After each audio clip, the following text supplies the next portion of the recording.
Hello. In this video, I have finished my fraction reducer program, and I'm pretty impressed with it. I can run it, enter numbers like 6 and -8, and it reduces it into -3/4. Works great. Deals with all kinds of special cases. Man, I've gone all out with my fraction reducer. The problem is it's not how I'd like it to look. I'd rather it have like a window where I could type things into. It's much more user-friendly that way. So I'm going to go through the steps of making a program that has windows in it that pop up and ask the user for information instead of showing up in this little console. So what we're going to use is another class that's different than the system class for printing out, and this is called the JOptionPane class.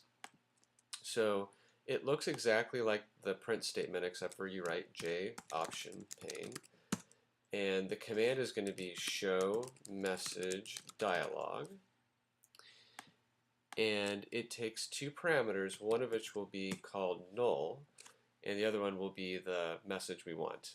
I'm going to need to hover over this error and add the import for JOptionPane, which will automatically show up at the top now.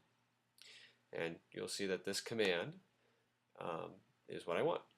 So why is there null here? Null is something we'll talk about later that indicates a value that we're not using. So there's a spot there in the command where you can specify a window that this message will show in front of. We don't need to do that, so I'm just putting the indication of no value. And if I run this, what you'll notice that it does is, hopefully, a window will show up. And I'm waiting for it. Hey, there it is. Now the problem with this window is it's just a message. It doesn't allow us to enter anything. So I'm going to modify this. This would be a really good command to say, right up here, welcome to the fraction reducer.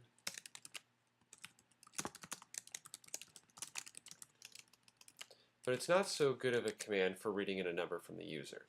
So I'm going to change this from being show message dialog to be, there you go, show input dialog.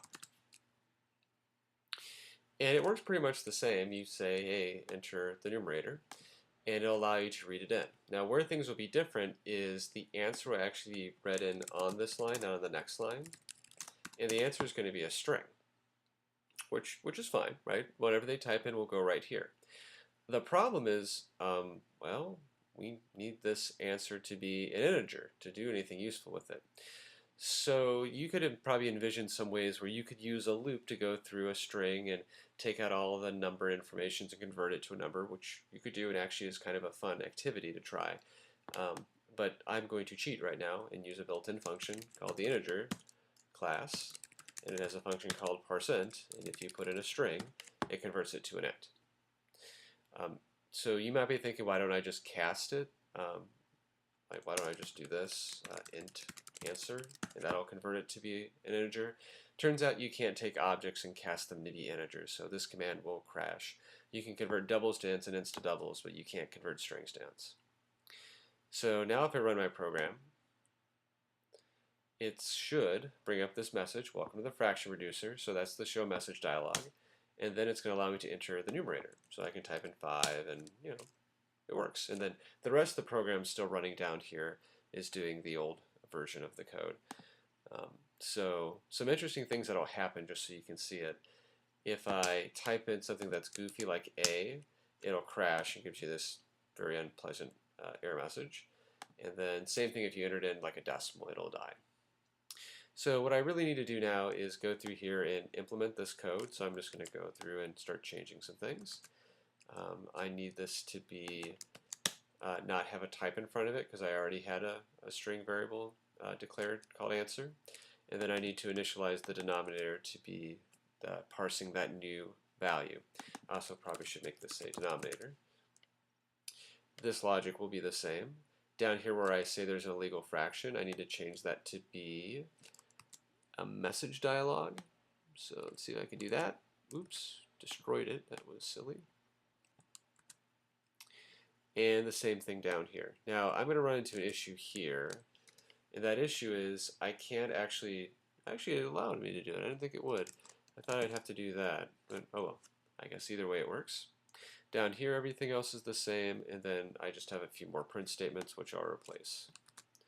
So I'm just using the show message dialog to get my output to appear. So I'm going to run it again. We'll see my kind of final project. I hit OK, and our numerator like 6, a denominator like -8, and hey, it says it's -3/4. So what this video has gone through is showing you how you can make a program that instead of using system.println and a scanner, can use JOption pane to show messages to the user. One last thing, this scanner object we don't need anymore because we're not using it. We're using JOption pane. And likewise, you don't need this import at the top. And there you have it.